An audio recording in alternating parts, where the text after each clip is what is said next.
Lithuania. Okay, jump in and try for you. Plan, plan, plan. Nice flight. And you finish in Portugal. Yes. That's nice.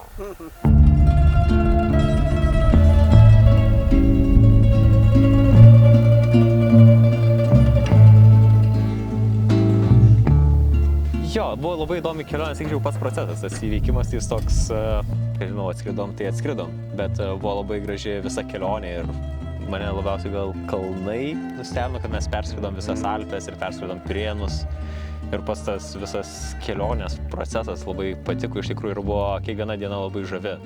Iš tikrųjų daug sužinojom, kaip sklandymas Europoje gyvena. Aišku, keisčiausia buvo, kad mes dažnai skrisdavom, kai kiti neskrisdavo, vietiniai. Tai rodė, kad skridom tokiais orais, kai nieks neskrenda. Tai Ispanija man labai buvo keista, nes kaip po Pirėnų kalnų kažkaip buvo pripratę, kad per viršūnės eini, o čia priešingai, čia slėnyje. Portugalija labai geras oras buvo ir miškai, tokie kalnai. Kalnai milžiniški ir labai apaugę miškais. Portugalijos kalnai išties aukšti. Jie eina palei pat Koimbros miestą ir jie yra vos ne 3 km aukščio.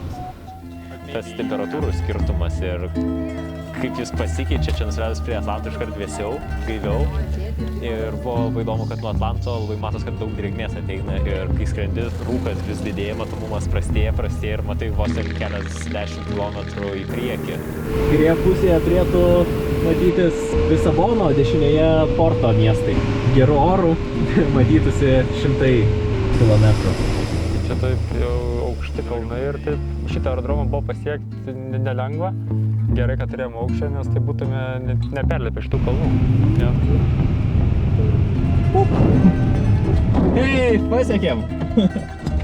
Pasiekėm Atlantą, pasiekėm Koimbrą, perskridom visą Europą, Alpes, Pirėnus, Portugalijos kalnynus, kurių pavadinimo iš tikrųjų vis dar nežinau.